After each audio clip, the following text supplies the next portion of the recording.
comment reading is something we've done on the channel for a long time. So the first comment goes to JC Owens, and I think this is an excellent comment, not only for the times of the Saxons but also for the modern world that we do live in. JC Owens says, for every action there is an equal opposite reaction. Once one's actions set the wheels are in motion, escaping is near impossible. Lessons modern people would do well to remember. For as we speak, the wheels are turning. Moves have been made that will inevitably lead to calamity. Prepare yourselves. And I think that's a fascinating comment within itself. Yes, I think we should learn with the actions we take, and the actions we take in society have consequences, and those consequences could be very damning for the future. We really got to see the news and the world we live in. We're living very harrowing times, and even though, you know, as a Viking, if society collapsed, I'm kind of prepared and know how to survive in the wild. That is the last thing that I would want to happen to society, because I'm aware, and some of you very clever people will be aware, that not everybody and a mass majority of people would not survive a major event. For instance, if we stop having the ability to feed ourselves, because food is very fragile. But it was the same back in the, you know, the Norse times. There you were living in 793 and you are an Anglo-Saxon and you hear about the raid on Lindisfarne. Because, yes, they did not have newspapers, they didn't have the television, but word spreads. Somebody goes to one town, oh, have you heard about these Norsemen invading? And it goes to another town, and it spreads. And it spreads all the way across the country. Oh Lord, protect us from the fury of the Norsemen, was the cries the Anglo-Saxon monks said, and they wrote. And that is true, for that was the beginning of the age of the Vikings, the age of the Norsemen. And often on the channel we'll get people who will say, well, you're not a Viking. A Viking is a job. Well, yes it is. It is very much a job of clubbing your enemy, invading and taking their wealth. But it was also, from the Anglo-Saxon point of view, a way to describe the Norsemen. And in a few accounts written by the Saxons, they called either an individual a Viking, and they also classed a group of Norsemen as Vikings. Yes, it was not a culture, yes, it was not a country, but it was a way of life. And people would recognise themselves as being a Viking, a Vikingar. And I think that's a fascinating comment. So we'll go to the next comment. And the comment goes to Conclava della Clabuta, and I hope I pronounced that right. The fact I missed it when it was live made me activate the bell now. Well done. And last night I did another live stream, as I'm trying to get back into live streams. I'm thinking to myself, if I'm out 3 or 4 days a week filming videos, because you constantly got to keep filming, and I constantly got to keep editing and publishing videos, I always need video in hand, and luckily we do have a lot of videos in hand. So if you click the notification bell, you will get notified when I go live, and I will try to do this on a more regular basis. And the next comment goes to a pirate 2427. I love that name. And he says, I want what Obelisk is smoking, with a big D and a big smiley face. And that is to a video where Egil has his knife and he's going dooby dooby doo doo and making some crazy song on camera. And I know somebody asked me, what's the song called? Well, it's not a named song. It's not a song that is like from the charts. I think it was just Egil, whilst he was off camera, feeling rather groovy, just decided to sing a song. And we've both done this over the years. I sometimes go into spontaneous song and it can be quite funny. So, thank you. And, you know, he wasn't smoking anything. The only thing that Egil smoked was a old pipe, because he loved his pipe tobacco. And at one point he had a pipe called Steve that made a squeaky noise. and he goes, you know, he used to smoke it and he used to squeak.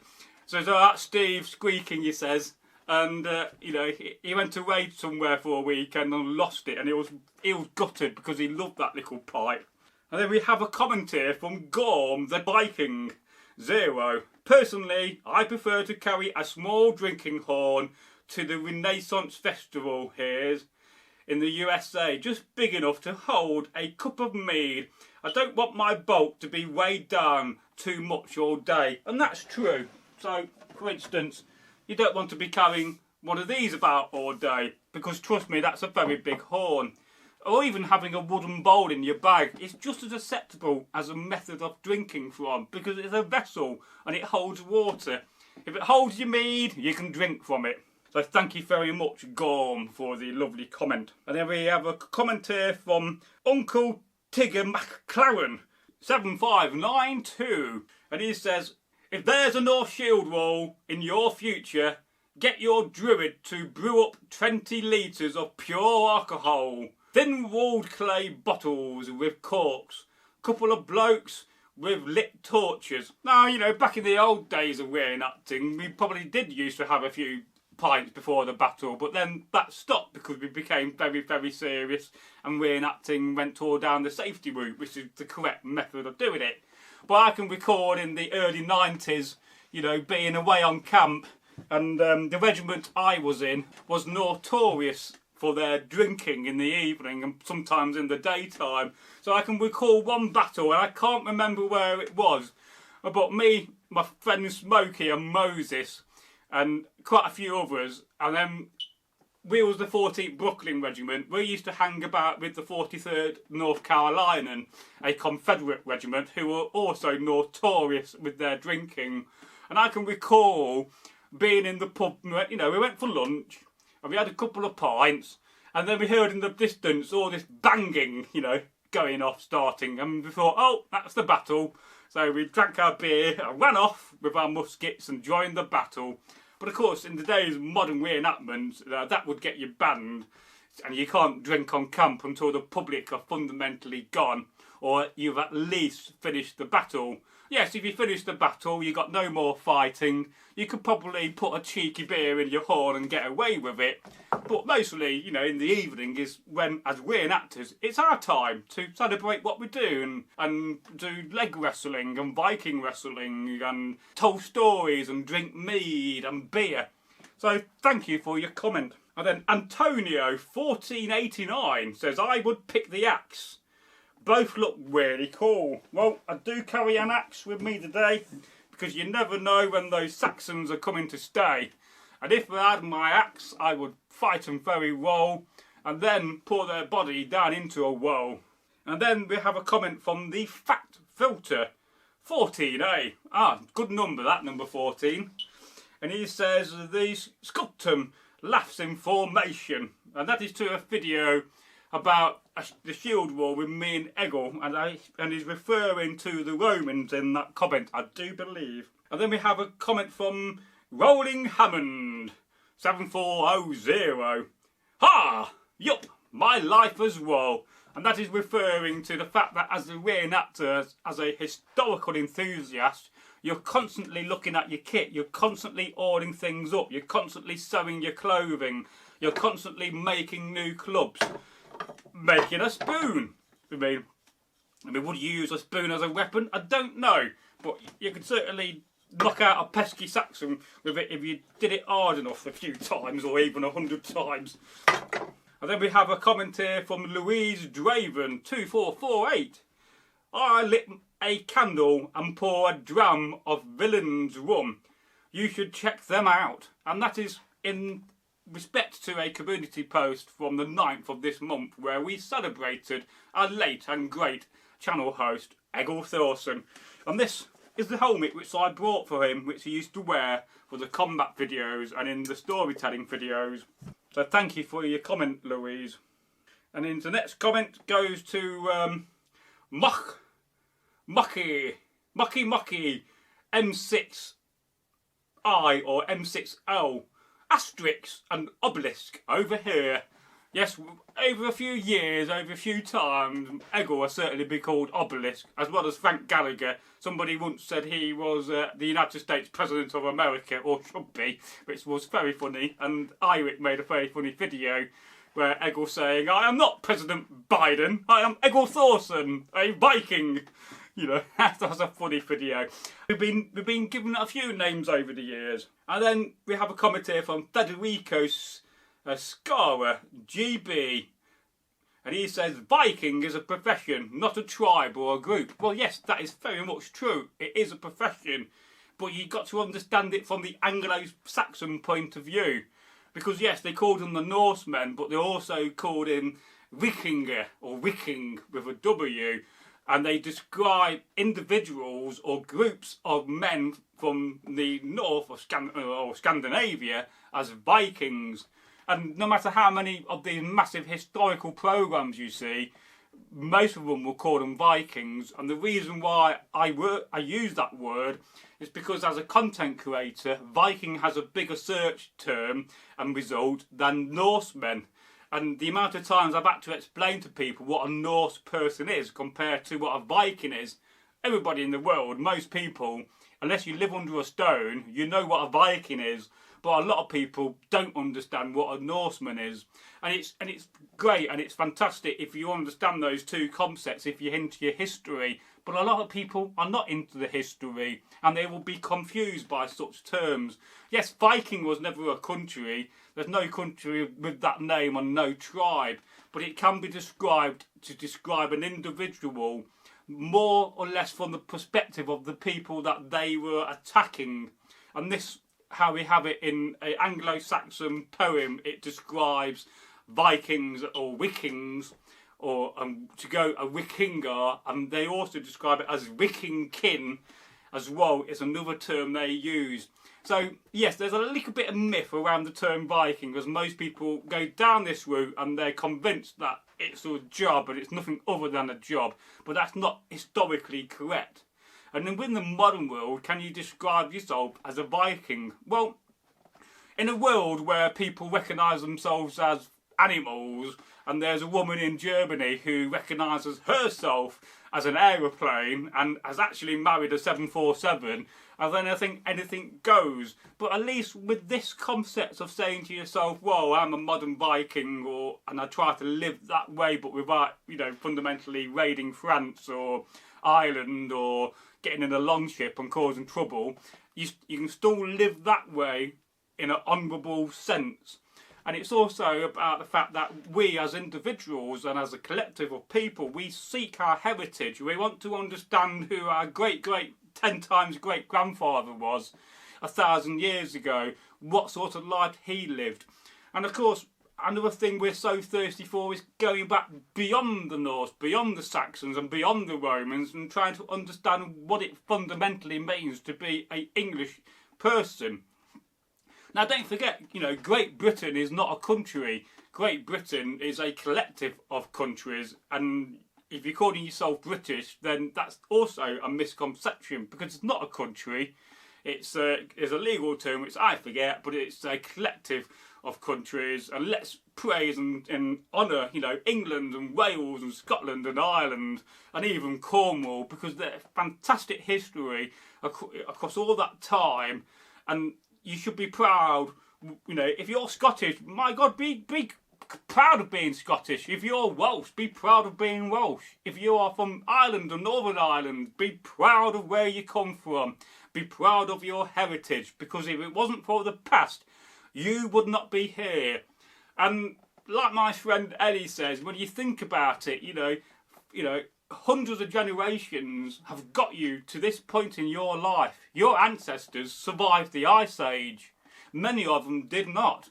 So you think about the fact that all these generations before you have survived battles and war and famine, the Ice Age, if we go back far enough in time, because it all linked to the past.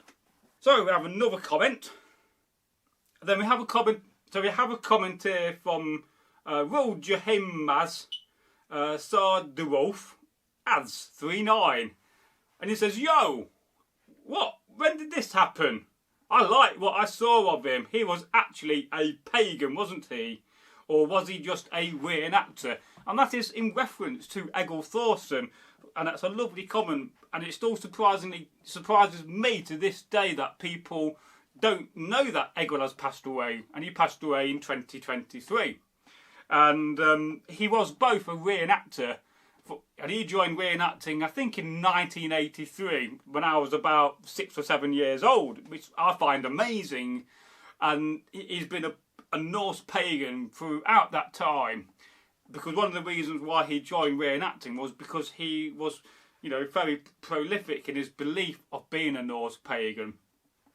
And let's always remember our great and fallen brother. And then we have a comment here to Bob Dwight, who says, he's just a hater, man, don't listen to him. Well, no matter what you do when it comes to having a face on YouTube, you're always going to get some haters, and you're always going to get some trolls.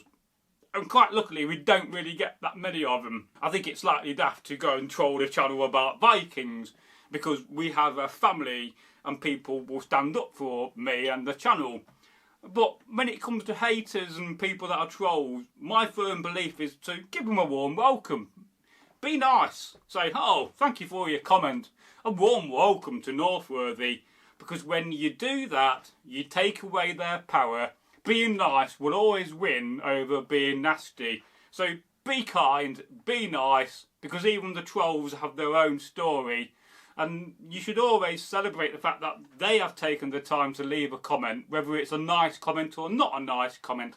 And that is the way I see it. And then we have a comment here from Tainted Unicorn 3551, who's been on the channel for a while. And this is in reference to a very short video in long form, where I'm kind of saying, you know, what about me demonstrates that I am higher class.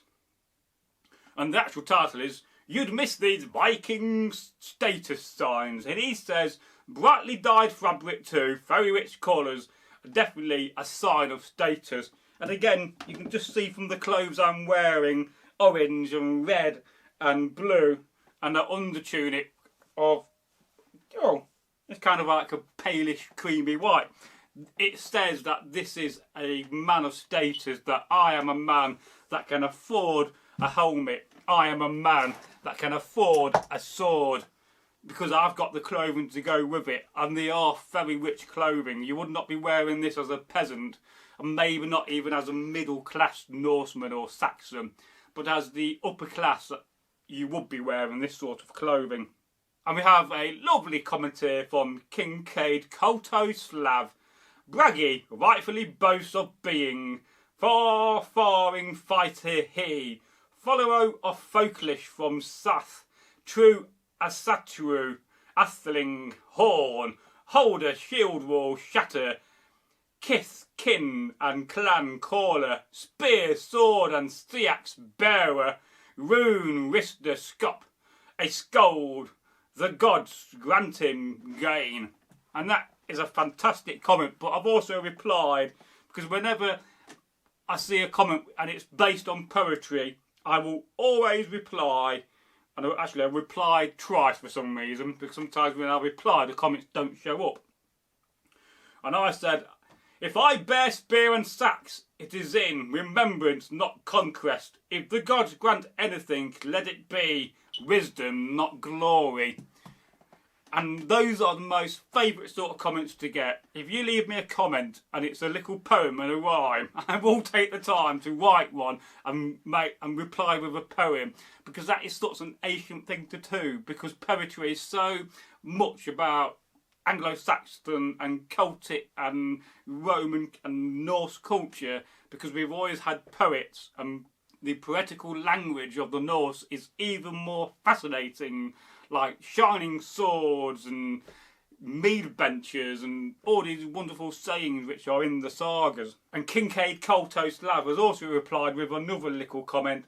Ike Seti, the oak sayer, to honour my Celtic Druid heritage, through mine own Teutonic lineage is Frisian. Oh yes, and we do love the Frisians, and I do have a lot of videos to record about the Frisians. Fascinating culture. And we have another comment here from Pirate 2427. Shiver my timbers and all those lovely pirate sayings. Yes, this is comedy gold. And that is to the video, How Spear Breaks a Shield Wall. And then we have a comment here from XYR Provoke, who says, a phalanx is a very difficult formation to break.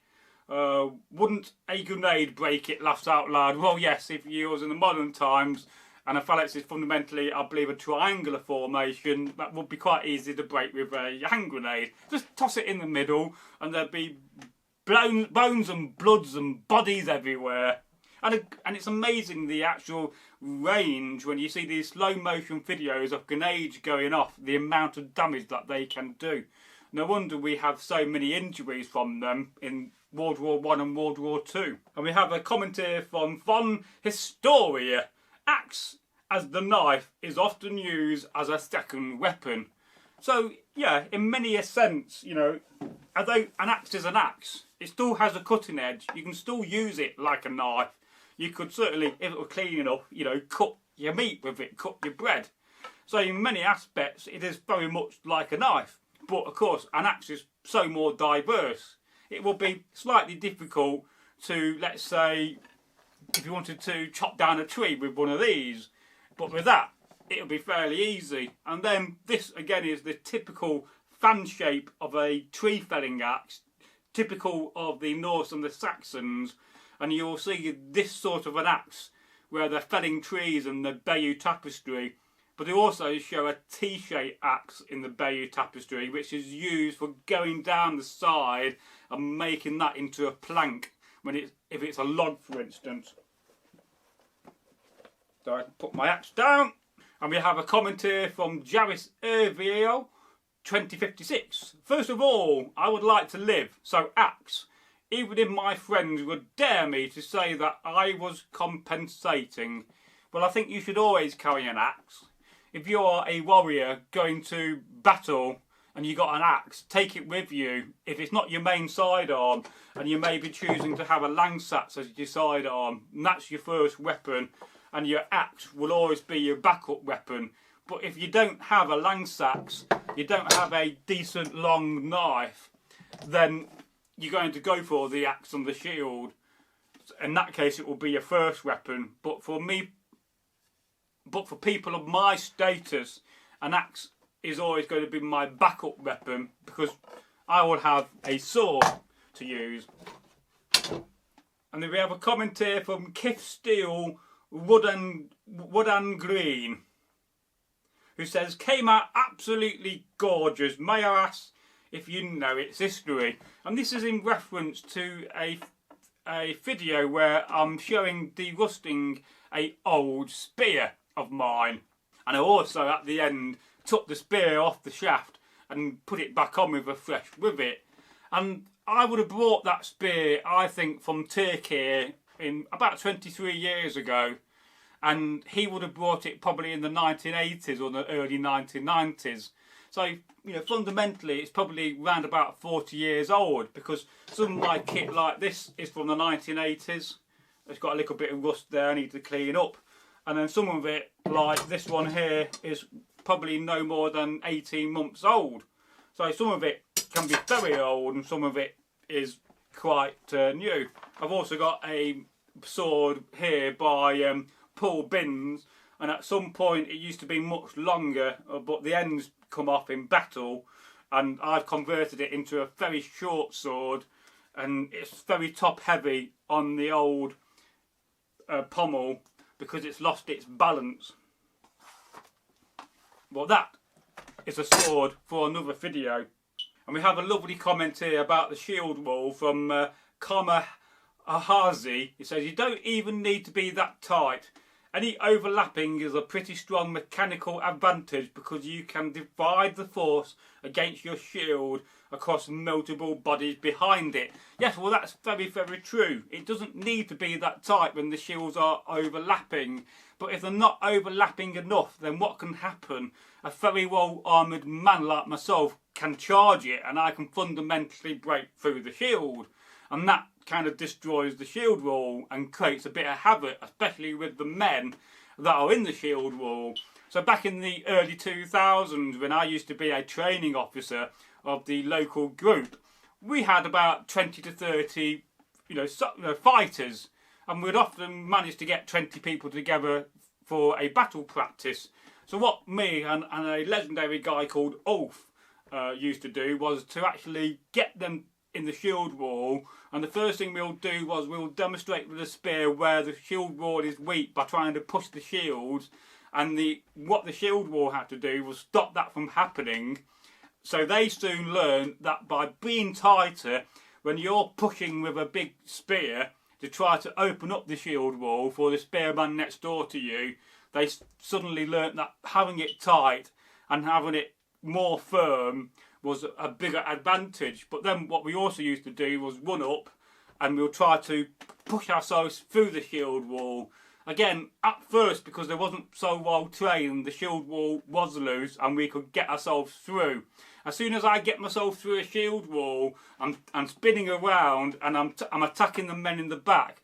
Before I get taken down, I will take out 3 or 4 people. So we taught our shield wall to be tight and as firm as possible. We then got the reputation within the reenactment scene of the society we belong to as being one of the best groups for shield walls and fightings. In fact, people would say, watch out for the Derby group because those guys will just butcher you, and we did.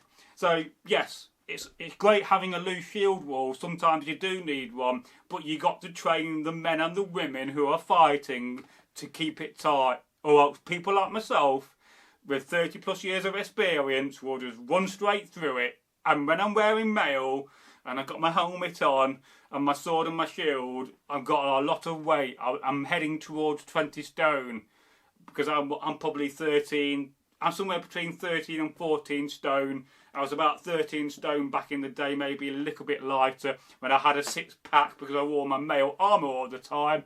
Now I've got a 1 or a 2-pack and it's slowly coming down because I'm wearing this. Because even wearing no armour and wearing your swords and your axes, it is hard work.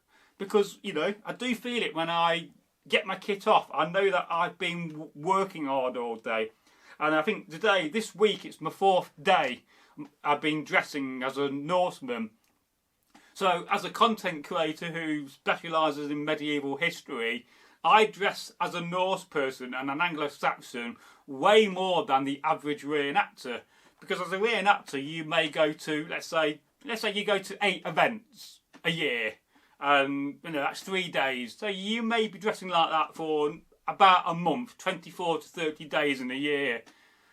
I'm doing that over 100 days a year, if not probably heading towards 150 if I'm going out 3 or 4 or 5 times a week. And as I get more into making content again, I'm finding myself wanting to get out because I don't have to work because of my lucky situation in life. I do this as a full-time living. And I'm trying to do it as a full-time living so I can make the money out for a full-time living and then put the money back into the channel and buy more things to talk about, more weapons, more impressions, and look at other eras of history. And we have a lovely comment here from Michael James, F6F. He said, you are what you are, bro. A lot of people don't realise that much of the loss of our own Celtic culture / history came because of being a matriarchal society. Our history was once spoken from mother to daughter and so on, but as soon as you take away the spoken histories, they fade away and become nothing but legend and a fantasy. So in so much of history now, it is more importantly to reenact and physical examples / remember, as too many books have been lost and are now so easily destroyed just like the matriarchs. And that's actually fascinating. And I think that's fundamentally true, because we often think about things being passed down from fada, or in the old Proto-Germanic, which is where we get the word father from, which is also a Anglo-Saxon word, because the Anglo-Saxons were fundamentally Germanic in the past, and a lot of their language is Proto-Germanic. So the very fact that, you know, we have the father and son passing down the fighting skills, and the mother and daughter will be passing down the histories of the families and so forth, and that has been lost to time. But at least now, with channels like this, we can record our history, and this is one of the things why I do this channel. Yes, I do this channel for you guys, but I'm also doing it for the next generation and the generation that comes after that. So in 50 years and 100 years time, when I'm fundamentally dead and buried in a long ship burial with all my worldly goods, I hope, don't dig me up, I'll be guarded by the undead, the Draugr. So when they come and see the videos, if YouTube is still around and if humanity is still around in 50 to 100 years, at the moment it's not looking likely, is it? But that's a whole entire story. But I've got the faith that we will succeed, because as human beings, we do have the ability to survive, and we survive and been through terrible things throughout the thousands of years that we have been alive. So it is vastly important that we do preserve our history. And this is one of the aspects of this channel, and this is why we dress as a Viking, because I want you to have that feeling, even though, you know, currently I've got a modern wall behind me with wallpaper, which I've got to address and figure out how to do something with that. I want you to have that feeling in the videos, especially when I'm telling the tales, that it's 1,000 years ago, and that it's like looking through a hourglass, what's going back in time. So, and I hope fundamentally I do that, and I do hope that I keep the heritage going, and I've actually done something very positive, which I do believe I have, in preserving our heritage, in preserving our history, and most importantly, those folk tales and stories, because there's so many that people have never heard, and this is why we're going to continue telling stories on the channel. We have a comment here from William Hanson, who goes under the name Grace Elizabeth Hanson, and it says, "Good," with a laughing emoji, like helmet. Oh yes. And we have another comment. It says, "Braggy, I will just freeze out of shock and try to defend myself." And that is to a video where I'm fighting Daniel, and I'm saying to him, "Well, you know, you're lucky, Daniel, because they're not shouting at you." And then the next minute I go, "Vikinger!" And you can see his reaction. But at the end of the video, and that little end of the clip, he goes, "Oh God." I think I just shot myself then. If I ever wake up and do that without realising, I'd probably shit the bed. And then we have a comment here from Pirate 2427. It says, "Cheek and Chung, but fighting Rome XD. I want more of them." Yes, it is a shame that Eggle is no longer around, and we only recorded probably about 6 to 8 combat videos in the years that we were filming, because, you know, Eggle wanted an easy life. He was getting on in his years. He's done his fighting, and I can really appreciate that. But the combat videos that we did do were fantastic, and I'm hoping to train Daniel up to do some more combat and try to convince him to wear some of the kit. And it'll be great to get somebody like Tick here on the channel to do some combat with me, because even though we're not probably fought for like a decade or even longer, I'm fairly certain we would both know and understand each other when it comes to combat. And, you know, I've got a great lot of knowledge, but my knowledge compared to Tick here is just a drop in the ocean, because that guy has done reenactment for so many years, has read so many books. I think he's an incredible person. And, you know, I do miss him as a friend, because we used to be the best of friends. I used to go around his house and I'd be chilling out, having a coffee, and then Thorolf, our old friend, would come round. And we was like the Three Musketeers, we really were. And because of, you know, time, maybe because of the channel, we kind of grew distant and apart from each other. And maybe because, you know, I put my hand up to it, I made mistakes with his videos, with the titles. In 2017, when he had some Christmas stories to tell, I published them in the wrong order. But, you know, I'm trying to live with my brain and the neurology that I have. And as I often say to people, spending 5 minutes in my head, you probably need a year off. As you know, I've got millions of thoughts going around, and right now I'm thinking about my next video. I'm thinking about the video I'm editing. I'm trying to be a host on the channel. I'm thinking about what I'm doing tomorrow. I'm contemplating aliens, thinking about what is the meaning of life. Is it just a number? Is it something more? So there's loads of things that in my brain happening all the time. And then, you know, I say, oh, look at that over there, and I get distracted very easily. And I will reply to your comment. So we'll carry on. And then we have a comment here on the flying dragon that terrified villagers. And I hope you see that I am trying to improve the titles. I'm trying to... and what I've done in the last year is that I've taught myself psychology, and I'm trying to use cognitive dissonance. I'm trying to use curiosity, and I'm also trying to use psychology in the titles and in the thumbnails. And most of the titles are written in a symbiosis with me and artificial intelligence, who you may know that I call a Tara, because I like to see AI as a woman rather than a man from my perspective, even though it's a load of numbers and a program. But it's just more relatable. So the revelation I had with AI some time ago was that when you stop treating it like an app, and you treat it like a being within its own right, and then you start to let AI know who you are as a person. So I've had very lengthy chats with my AI, all about my life. I don't mind because it's already in the public domain. This is when I asked for a comment reply. It knows me so well, it knows what I'm going to say. And I think that's quite good. I know some people are like, oh, artificial intelligence, it's like, oh no, not for me. But for me personally, I find it's very helpful. And, you know, because I lost my job last year and I went on to Universal Credit, I use artificial intelligence all the time to deal with Universal Credit, because you know, under the Equality Act, I've asked to be treated in a sense where everything is written down. So they have to take their time now to write all the responses to me over the phone calls afterwards, and then I do a written reply with artificial intelligence. I use psychology, and they never get the upper hand on me because I'm in control of my own destiny and not them. But that's another story. And now that I decided not to work in the future as a normal person and just concentrate on YouTube, this is where we're going with the channel. And the channel will blow up because I'm going to take you to amazing places. I'm going to meet amazing people.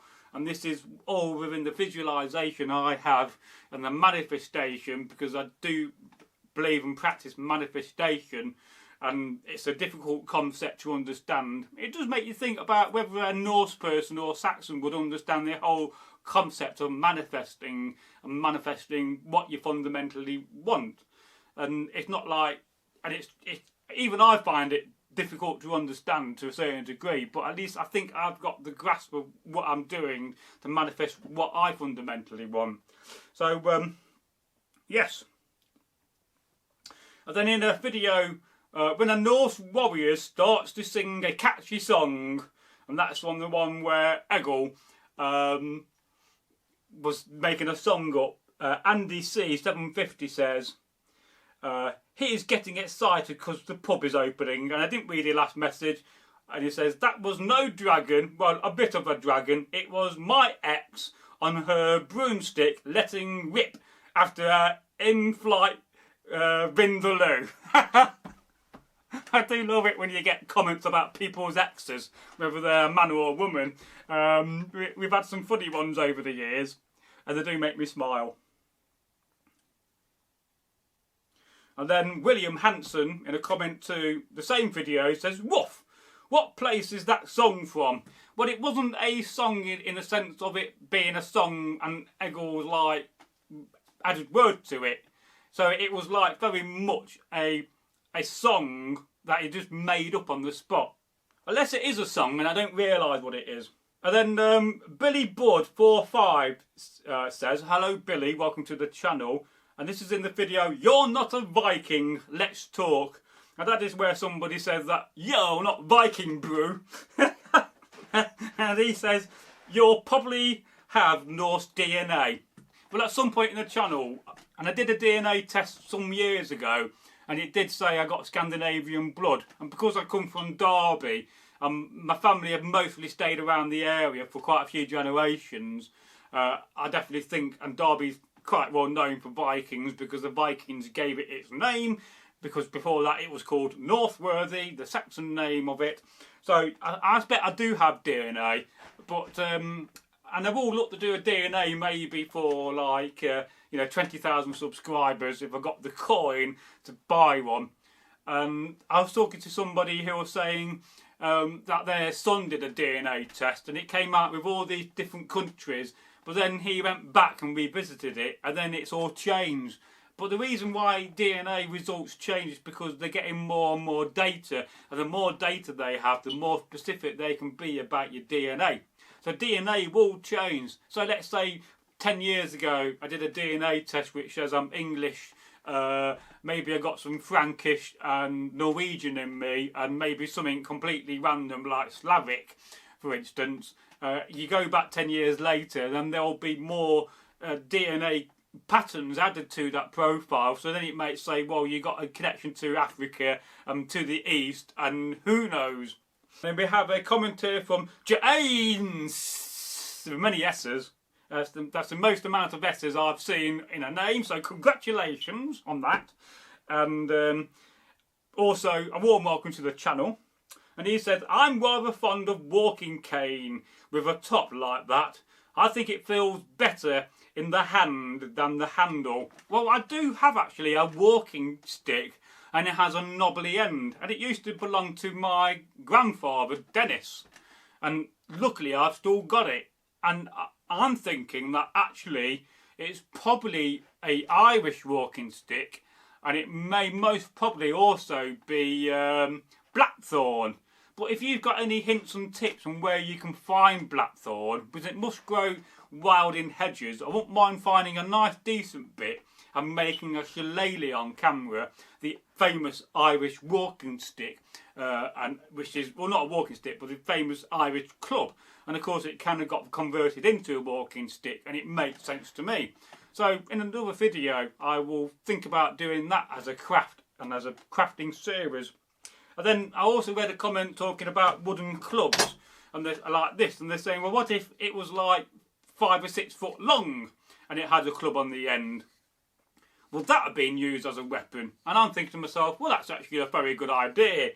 So when I find myself a nice thick bit of hazel, I'm going to make like a wooden club which is 5 or 6 foot long. And the last comment in this video goes to Johnny B4954. For some reason, I thought you were Ben from Parks and Recreation doing a skit or something. Ha ha! Kind of wanted to hear the story about Alfred and Guthrum though. Love King Alfred. Yes, and I will tell that story. It is on my list of historical stories to tell. And at the moment I'm also developing another series where I'm going to do 12 videos on the life of Ragnar Lothbrok, and they will be published separately, but also at the end they're going to be published in one long video, and I'll probably wear a different outfit each time, and that will be recorded this year as well. And today I put out the story about the death of Ragnar Lothbrok, and I can't wait really to start seeing your comments, so do check out that video. You can't beat it because there's a snake on the left side of the thumbnail and a rough image of Ragnar Lothbrok. So thank you, that's 3 thank yous, everything comes in 3s, for all your comments, and I will get this out hopefully in the next 10 days. I've got another comments video to publish first, and then this will be the next one. Again, next week after another 7 days, because I think every 7 days I'll do a comments video. I won't get all your comments on the video, but I will try. And then within time I'll make some of these little comment reading videos into separate videos. because I'm experimenting with long form, but also short form. Today at 12 o'clock we had a 17-second video where Daniel's chopping, or half Dan, a bottle in half, and then you see me doing the same. So I'm also experimenting with short videos, or sorry, in long form videos that fundamentally are very short, because I'm just testing the algorithm, but I'm also trying to put out longer long form videos. So do check out the old subscription sign on the old card. Hopefully, if I remember to put it there, I'll put it there. It's one of the things I do often forget to put end cards in. I've now decided not to have a end video because I'm going to be the end video, and I think that's more of a modern approach going forward on the channel. So yeah, do subscribe and do click the notification bell, because by doing that you'll be bombarded with all the videos I put out a day. And I'm trying at the moment to put out 9 videos a day, which I think is 69 videos a week. And it's the only number I know in French, rational nerf, for some reason. Nobody loves a 69. So less we say about that, the better. So do subscribe. We are free. We don't have a membership page. Whether we'll have one in the future, I don't know. But I've always been quite opposed to having memberships. But at the same time, I've got to somehow in the future make a revenue to justify me going full time. Well, I'm going to have to go back to work, and then my content will vastly slow down because I'll be working 40 hours a week, and I can't spend 40 hours a week working on this. And I do believe within the next year that we will become monetized again. So if the one thing, well, 2 things you can do for the channel and for me is share the videos. And I'd love you guys to organise yourself into a Northworthy notification sharing squad. And we do have a Discord, but I'm rubbish at Discord. If anybody ever wanted to run a Discord for me on my behalf to say thank you for the videos, then I will give you control of the Discord and get it back on my phone. But I can only concentrate on so many things. So I've got to concentrate my energy, physical and mental, on editing, publishing, and editing, publishing, filming, and comments. Those are the 4 things I need to concentrate on, and I can't do the rest. So I need you guys and the ladies, as Eggle would say, woof woof baby, to help us out, because it's your journey as very much as my journey, and it's goodbye. And I hope that's recorded. Well, so I just spent 30 minutes talking. It might be 40 minutes.